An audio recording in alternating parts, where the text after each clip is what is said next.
Hi, everybody, and welcome back to my channel, Vedic Living. So today we'll be talking about the upcoming solar eclipse in the end of March and the predictions for all the signs because of this solar eclipse. Because like I always tell you, the energy of a solar eclipse and the changes that it brings is a 6-month period. It goes from one solar eclipse to the next one. Okay, so this is predictions for all the signs. If your moon or your ascendant is in that sign, what this solar eclipse is going to bring you over the next 6-month period. So with that being said, if you ever wondered what your ascendant or your moon is, I want to remind you that this is sidereal Vedic astrology. So we are not talking about Western tropical zodiac. And the position of the planets are true to where they are currently in the sky. And if you want to know where your ascendant or your moon is, go to my website, www.vedic-living.com. Click on the free chart calculator, and you'll be able to pull up your chart and see where your ascendant and your moon are. You can listen to both when I talk about these predictions, because the ascendant is the circumstances around us, and the moon is the emotional kind of reaction we have to things, how we react to our surroundings. So both would make sense for you. Okay. Now, I do want to share some very exciting news. My new book, Vedic Relationship Code, is on Amazon. This has been the work of almost 4-5 years now, where I've been working on this book, because I wanted to bring all the Parashara and Gemini concepts of astrology from a relationship standpoint into one book, so that you don't have to go and look at various different books to get all the information. So I tried to compile everything in one big book. The book went live last week, and it's already at #1 in New Age in Amazon.com. So I'm very grateful and thankful to all of you for supporting me by buying the book. And I will be following up with 2 workshops next month to teach the concepts in the book. So I hope you join me there, because we are going to talk about everything that's in the book in 2 small workshops. So you don't have to spend a lot of time and energy on it, but at the same time, you get a lot of information firsthand from me, and you can ask questions in those sessions as well. So I'm excited about that. I will let you know. Please sign up for my newsletter on my website so that you can get the information when my workshops go up for sale. Now let's get into the predictions for this year. Now let's get into the solar eclipse and the predictions. I spoke a little bit about this when I did the lunar eclipse video, and the solar eclipse is going to be very intense this year, because we have about 7 planets collecting together, a whole stellium, in the sign of Pisces in the solar eclipse. And while the sun and moon are there with the nodes, which is why we have a solar eclipse, correct? Because whenever the luminaries, the sun and the moon, come together or oppose each other and they're with the nodes, that's when an eclipse happens. So while the sun and moon are there in Pisces, we also know that Rahu is there, Neptune is there, and there's going to be Mercury, and Saturn is going to join. Now, it is a little bit of a rare situation here, because when the eclipse happens, Saturn is outside Pisces, it's in Aquarius.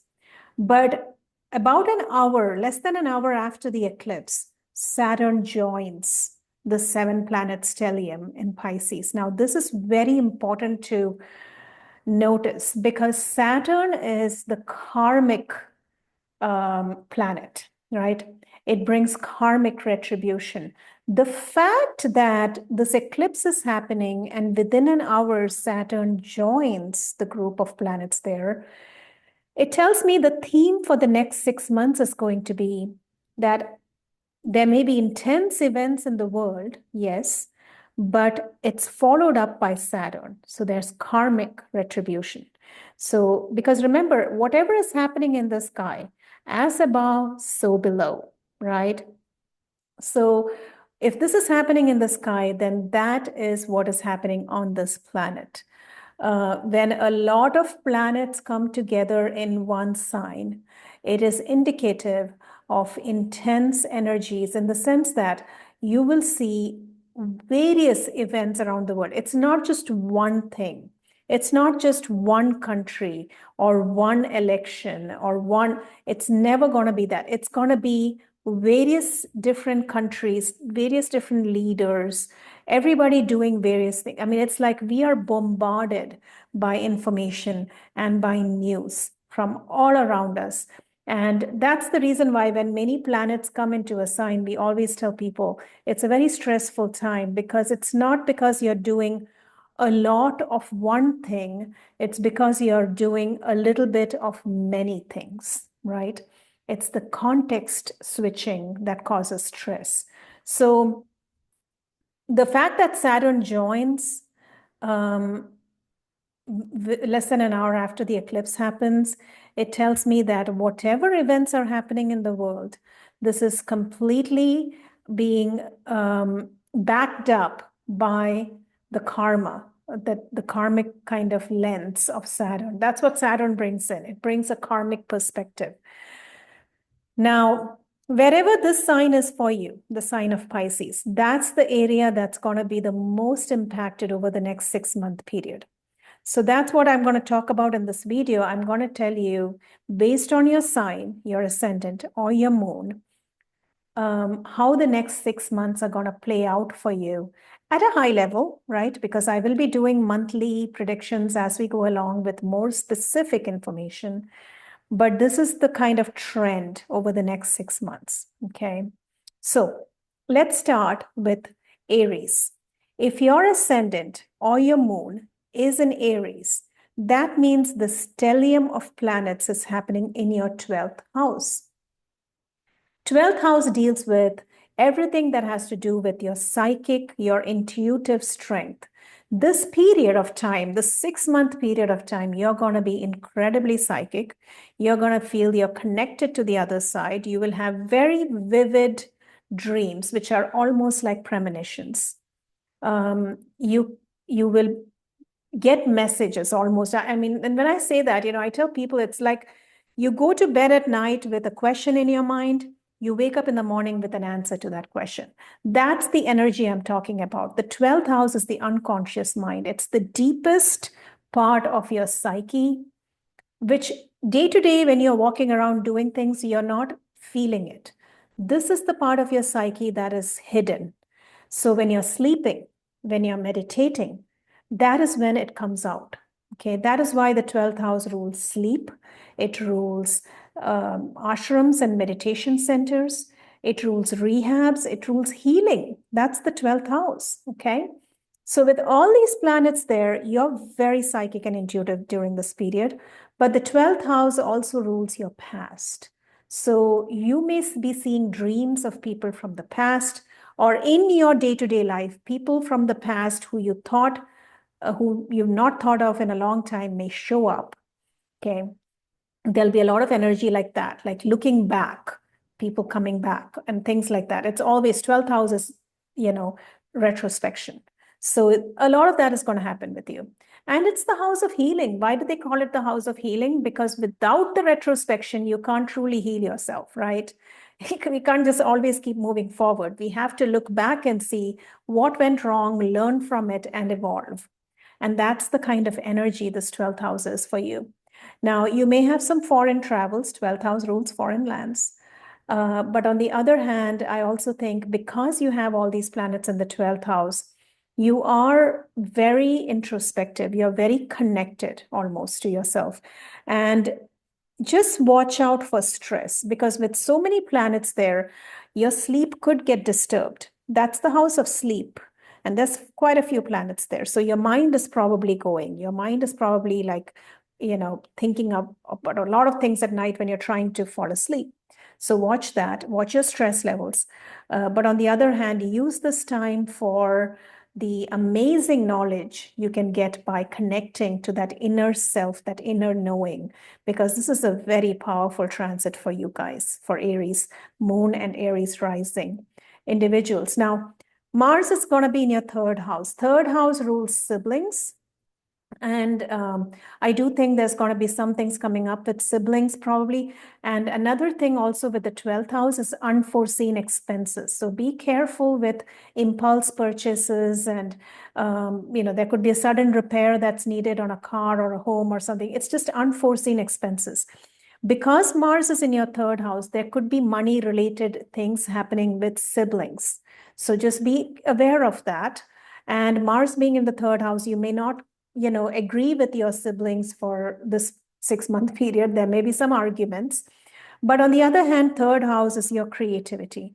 Mars being there, you have the ability to take action on your ideas, on your creative side, on your wanting to be taking action on certain activities or projects that you've been thinking about, because Mars is in Gemini. Gemini is about creativity. It's about building and creating new things. So you're very motivated this 6-month period to really act on these ideas that you've had. Jupiter is in your second house, which is money and finances. So you are very focused on that too in this period. Okay, so that's going to be the overall energy of the 6-month period for Aries. If your ascendant or your moon is in Taurus, then this stellium of planets is falling in your 11th house.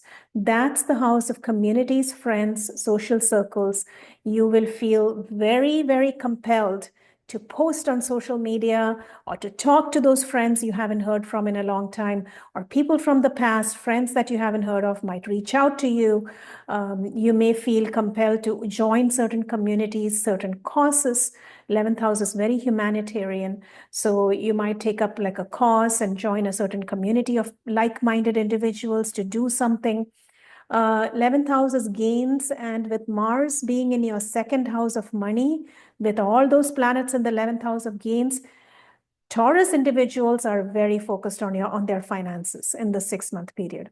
They want to gain wealth. They are looking at how to make money, and at the same time, they are also looking at long-term gains. So you might be investing, you might be looking to make money, all of that. Your mind is thinking about that the whole time.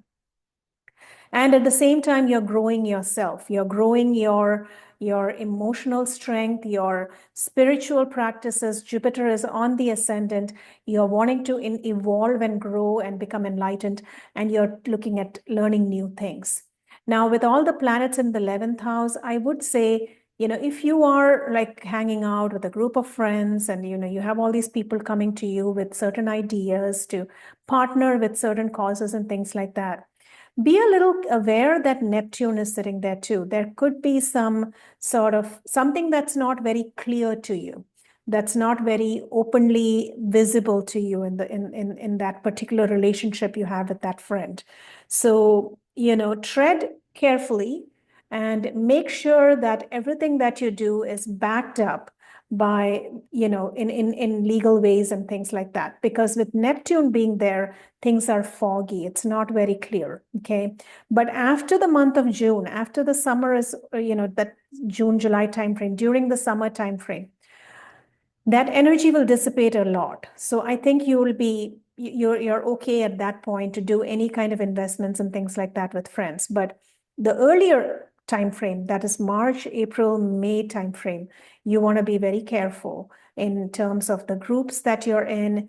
You might even, sometimes feel like your friends don't understand you because Neptune is there. There is a lot of delusion there. There's a lot of misunderstanding there. So you may sometimes have an argument with your group of friends. Maybe it's on the groups in WhatsApp or however that may be, but you may take a break from that. It's just too much energy in that 11th house. So it's just too overwhelming sometimes. So just be aware of that for Taurus rising, Taurus individuals. But the positive is that you are really getting a lot of energy to focus on self at this period because Jupiter is on your ascendant. So you are kind of saying, you know what, I'm going to shut all of that out and I'm going to bring the focus to me. So that's the best thing that you can use the 6-month period for self-growth and advancement. Okay.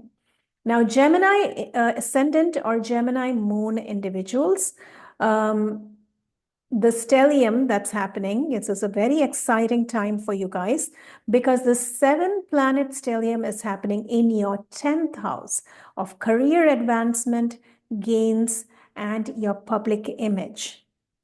There is positive and negative here, right? The positive is that you're feeling very motivated in your career front.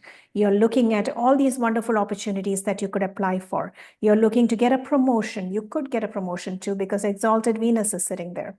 You're looking to enhance your public image. You want people to see the work you've done. You want to be recognized. Now, there's a little bit of negative here because when you have all these planets there, like Rahu and Neptune and Sun, which are malefics, and Saturn, like I said, you may feel that you're doing a lot of work and not getting the recognition. You may feel like you need to move on to a better place, a better job, and it'll always give you a better opportunity too. But you are, no matter what the situation is, 7 planets there, you're working a lot. You're feeling like your plate is full. There's a lot going on. It could be all those projects that you've taken on. And remember what I said, it's not a lot of one thing. It's a little bit of many different little things, right? So you're constantly having to shift your focus to various projects. You're working incredibly hard. Watch your stress levels because Mars is sitting on the ascendant, which means that you may feel a little bit frustrated with the lack of recognition. You may feel like you're taking on too much stress. Your health might start having problems. Remember, when Mars is transiting the ascendant, you get migraines, you get headaches. All this is probably because of the stress of that 10th house. So take it easy. Remember to prioritize your work, do what is needed, and leave the rest. Because there's going to be a lot of different tentacles coming at you at the 10th house of career. Neptune being there, be very careful what you're speaking. Debilitated Mercury and Neptune in the 10th house of career. You can be misunderstood, or what you're saying can be used against you. So keep your kind of calm nature and be very careful when you're speaking to people at work or your boss or your co-workers and things like that. Jupiter in the 12th house, you are very focused on your spirituality. You're probably looking to travel to foreign places during the summer. The 12th house rules foreign lands. And also, there may be some expenses that you're looking at, but because it's Jupiter, this might be something more of an investment. This might be something that'll help you to grow in future, okay? Now, if your ascendant or your moon is in Cancer, then this stellium of planets falls in your 9th house.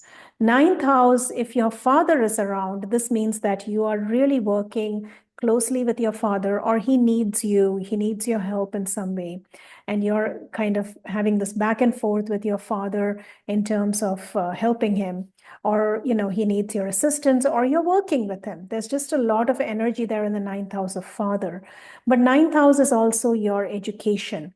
You might be looking at learning something new. You might be looking at traveling to a new place. And one thing to just kind of keep in mind with that Neptune there is to be careful when you travel, because Neptune can be that you're not very, careful with your belongings. It is definitely a lot of confusion and, kind of that foggy nature of Neptune in the 9th house. So even if you're traveling, be careful with your belongings and things like that. But I do think that you'll have opportunities to travel in the next 6-month period.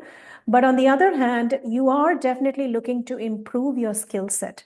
9th house is about increasing your knowledge to the next level. So there may be some courses you're trying to take, certifications that you want to do, and things like that. Mars is in your 12th house, which means that you are definitely thinking about your finances. 12th house Mars means that you're wondering if you're spending too much. You're wondering if you should try to bring control to your expenditures. You want to make more money. Your mind is definitely dwelling on money and finances, but Mars in the 12th also means that Cancer rising, Cancer moon individuals are probably having problems with sleep this period. So your mind will be thinking about a lot of different things. Maybe it's all those things that you want to learn in the 9th house, but that also keeps you awake at night. So watch that energy of Mars in the 12th house. Jupiter in the 11th house, you're doing really well with your groups and social circles. You're meeting a lot of new people, and you're expanding your knowledge and everything. But again, being a Cancer rising and that incredible energy of planets in the 9th house, this is all about college education, growth, certifications, learning new things, travel, working with your father, or having some kind of extra kind of energy exchange with your father. Maybe it's that he needs your help or something like that. And another thing is, because it's the ruler, moon is the ruler of Cancer, it goes into the 9th house. Your mind is focused on all of that. Now, if your ascendant or your moon is in Leo, your Leo rising individual, then the stellium of planets is in your 8th house. And 8th house rules everything that has to do with spirituality and metaphysics, and it rules money. You're really looking at your investments. You're getting pulled into doing all these different investments. And another thing is 8th house. Yes, there could be some problems with death and things like that, not your own. Remember, when planets transit your 8th house, it's something happening around you. You may be exposed to, people dying, or there may be like talk about wills or like death and moving on and things like that. So that's definitely the case. But on the positive side, all those planets in the 8th house, you are really looking at your money situation. You're researching. You're looking at stocks and investments and crypto and all of these things. And your mind is completely on that. You're looking to research metaphysical subjects. Maybe it's astrology. Maybe it is meditation and yoga. But all of those 8th house matters, psychology, how the human mind works. Your mind is constantly thinking about all these different things for the next 6-month period.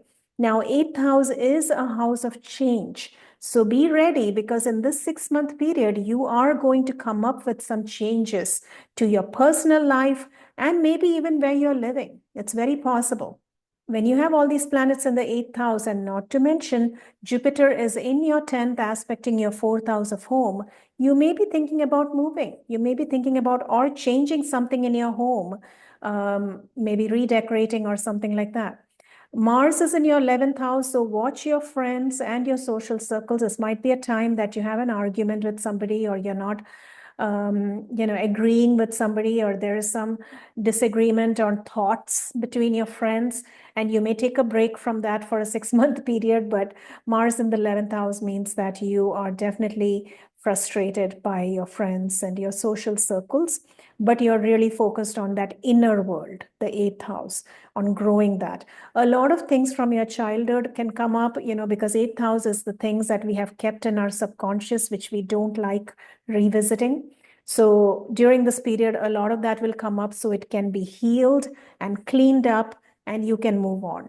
You don't have to deal with that again. So this is an amazing time for introspection and for growth, evolution, your soul evolution. Because once this transit is over, once the 6-month period is over, you will feel like a clean slate. You can move on, okay? Your spouse is also probably doing really well with finances at this time, because 8th house is the second from the 7th. So your spouse is making good money in this period. Now, if your ascendant or your moon is in Virgo, then that puts the stellium of planets in your 7th house. So this is the time, the 6-month period is completely focused on partnerships for you.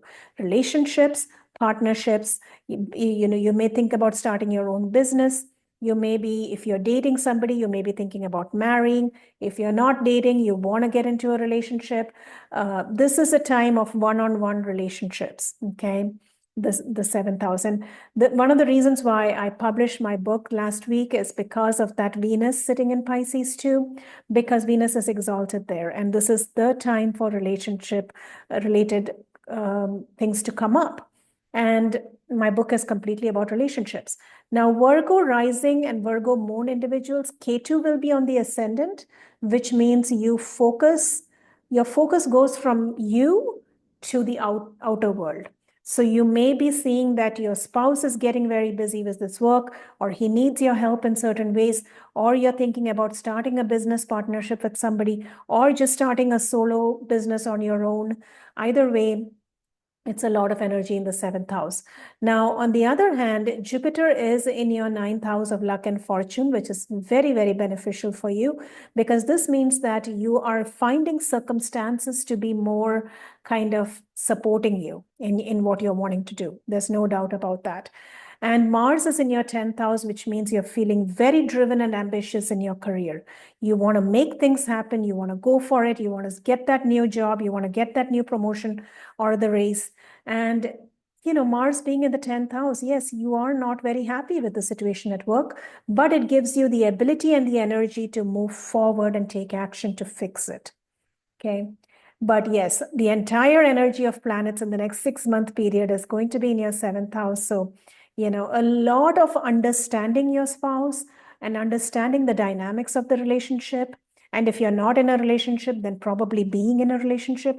All of that is going to happen in this period for Virgo individuals. If your ascendant or your moon is in Libra, then the stellium of planets is in your 6th house.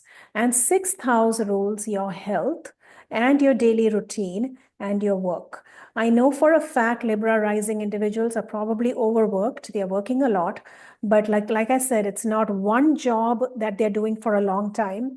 It's many different little projects that is taking their time. So it could be various things, right? And that's why it is stressful. With all these planets in the 6th house, Libra, I think, is the one of the, the 12 of all the 12 signs, Libra individuals are the ones who need to really be aware of their stress levels and not take on too much. Because this period of time, they are bombarded with all kinds of requests from family members, work people, co-workers, business partners, relationship partner. I mean, you are bombarded by requests by everybody, and you're trying to manage it and do all of this work. 6th house is enemies, so be aware of, there may be problems in terms of deception. So, be aware of where your belongings are, how you're managing your belongings, if you're traveling and such, because 6th house can be deception. But on the other hand, 6th house is work. So you are enjoying your work. That's another thing too. Even though there's a lot of work, you're enjoying it. Now, also, because you have that Ketu in the 12th house, and the nodes are in the 6-12 axis, and the eclipse is happening in the 6-12 axis, this is a time to be aware that you are a very successful person, and you are probably having to deal with envy or jealousy from people around you. So just be careful of that, because if you're getting into business deals and things like that, the 6th house rules legal matters. Be careful about signing documents and things like that without reading through it and having it checked out, because there can be some problems there if you just blindly trust people. Okay, so be careful with that. Jupiter is in your 8th house, which means you have been making a lot of money this last year. There's no doubt. 8th house Jupiter always brings money. But you've also been thinking about what to do with the money, investments, and how to grow your money, or how to grow your own emotional and soul growth, because that's the 8th house too, for sure. Now, Mars being in your 9th house, yes, if your father is around, you probably did not agree with him on a few things. You probably had some disagreements.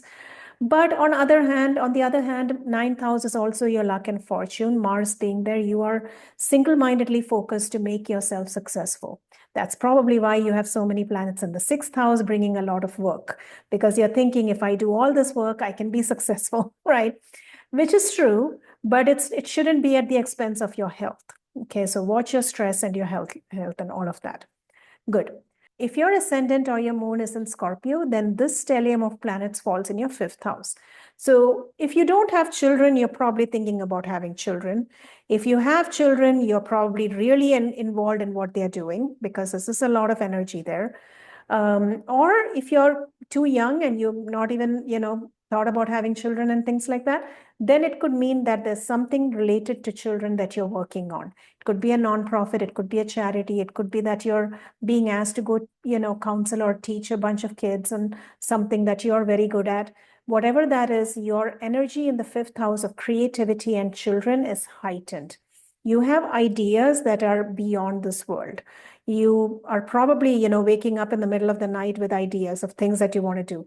You might write, you might publish. Fifth house rules authorship.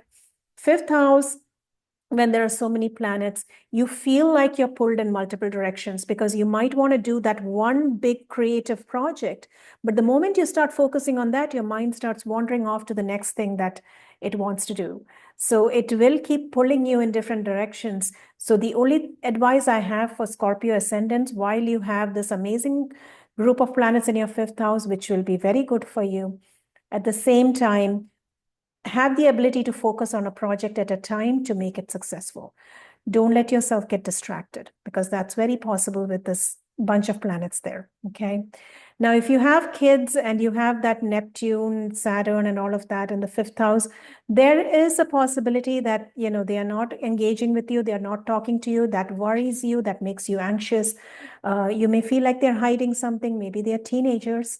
And if that happens, just let this energy subside by the end of April, May timeframe. By summer timeframe, things will be much better.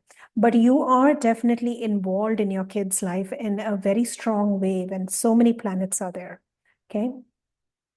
Or this could even mean that your kids are doing a lot of different things. They are getting involved in, their extracurricular activities and their school and, a lot of things going on with them because your fifth house being your children in Bhavat Bhavam, if you make that the first house, all of these planets fall in the first house of your children's chart. So that means they are doing a lot of things too. So that is another thing with the fifth house energy, but you're very, very creative at this time.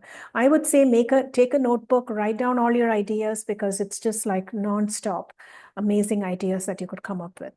Jupiter in your seventh house, you're focused on your relationships, your business partnerships, and Mars is in the eighth house. So yes, you are very stressed out. Mars, Rahu in the eighth house.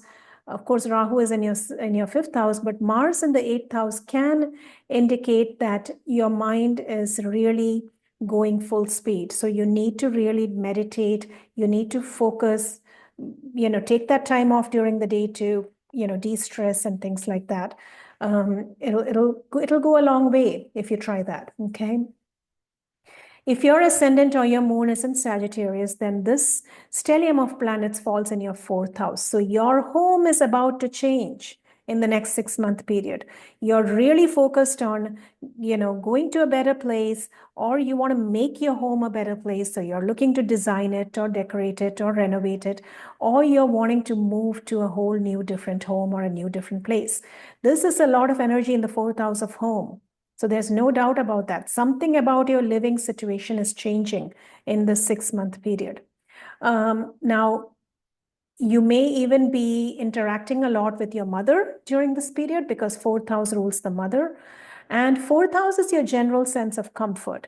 So the reason why I think you're changing your home or looking to move is because you're not comfortable where you are. It's a lot of planets there. It brings a lot of energy there, and you just feel like things are shaky. You're not comfortable. You want to move to feel more stable and grounded. So that's a major thing for Sagittarius rising folks this year. This might even lead to a lot of traveling because fourth house, when there are a lot of planets, not only is there an ability or a potential for your home to change, it can also mean that because you're constantly traveling, you're staying in hotels and such, your, temporary home is changing the whole time. So that is another potential with that. Mars in your seventh house, you're very ambitious and driven towards your relationships.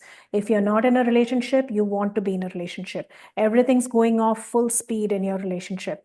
If you're in a relationship, then you're focused on your spouse. You want to help your spouse. You want to try and figure out, how things can be made better. There could be some arguments because Mars is frustration and anger in the seventh house. You could be disagreeing on things, and that's okay. But with all this energy happening in the seventh house, you are becoming very independent. Seventh house, because it rules businesses, it is the sign that rules with independence. Ironically, because even though it's the partner, it is about growing your own mind and your soul through your partnerships. That's what this is about. Okay. So that's another area that you're focused on. Jupiter in your sixth house, you are focused on your health. Jupiter will bring a lot of knowledge regarding your diet, your nutrition, your health, all of that. But there could be some kind of, shakiness, instability in terms of your work, because sixth house is people that you work with and things like that. So be careful of that. There can be, Jupiter might be trying to show you something in those areas of your health or your work related aspects where you have some imbalance there. It's asking you to fix it. So, watch your routine, watch your health, watch your diet during this period. But, maybe it's all the stress of trying to move and all that. Just be aware of that you need to take care of yourself too. But Jupiter in the sixth house is usually benefic, because even though it brings out warning lights and warning indicators, it is giving you the ability to fix something for the long term. So I think it's a positive thing. Now, if your ascendant or your moon is in Capricorn, then this stellium of planets happens in your third house. Now, third house is the house of creative potential. So Capricorn people are really feeling like they want to do new things. They may already have a job, but they are looking at that business that they want to have. They may be wanting to write and publish. They may be wanting to start a podcast or talk about things that matter to them. Third house rules siblings, so you're probably having to deal with your siblings a lot in the coming 6-month period. Maybe there are even like not only siblings, because third house rules people who are at the same level as you. It can mean that people from the past are coming in. Now, because the sun and moon are there, it could be new beginnings. You might be looking to start something brand new. Third house is the house of inspiration and imagination. So it does bring the ability to start new things, be very creative. Jupiter being in your fifth house, you're looking to, interact with your children more. If you don't have kids, then probably you're thinking about having kids. And if none of that is true, then Jupiter in the fifth house kind of complements all these planets in the third house, because fifth house also rules creativity. So you are incredibly feeling creative at this period. Maybe there are these new ideas that you're getting as to how to make things better. Maybe, like I said, you're writing, you're painting, you're drawing, whatever that is, you're very creative at this time. And also remember, with this particular placement of Jupiter in the fifth house, a lot of times what happens is that you feel inspired to do things for charities and volunteering, which have to do with children-related causes. So that might even happen, okay? Mars is in your sixth house, so watch your diet, watch your digestion, watch your stomach. Sixth house Mars usually brings indicators regarding something that is an imbalance in your day-to-day life, in your routine. Maybe you're not eating the right things. Maybe you're not exercising enough. Whatever it is, it's bringing some indicators to you that you need to fix. So be aware of that. But also be aware of jealousy around you. Mars in the sixth house, there are people around you who are jealous of you, or there may be some people who don't have your best intent in their minds. So be aware of that. Now, if your rising sign, if your Lagna or your moon is in Aquarius, then this stellium of planets is in your second house, which means Aquarius folks are single-mindedly focused on their finances at this period.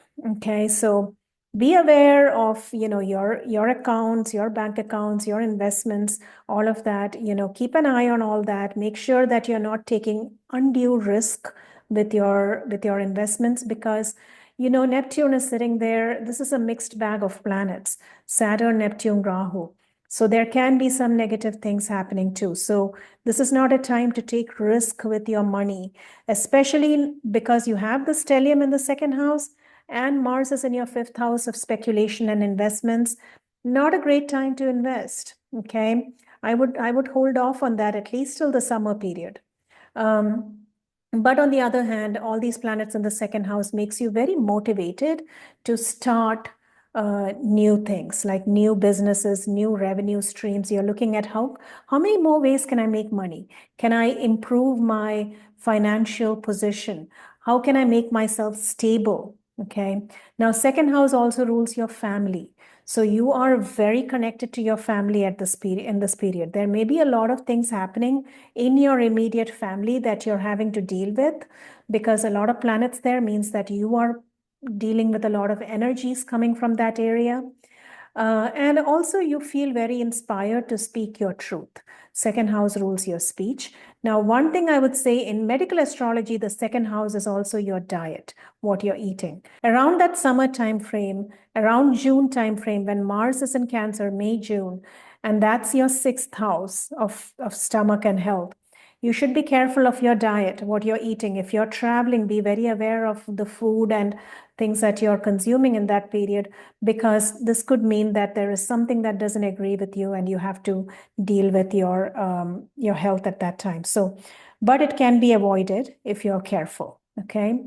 Now, with all these planets in the second house, like I said, use this period to research various ways of saving and investing and growing your wealth, because second house rules your self-worth. So this is a period when the planets are showing you the best way to increase your self-worth and the knowledge you can gain from how to save and how to invest and things like that, because this will help you in future. Okay.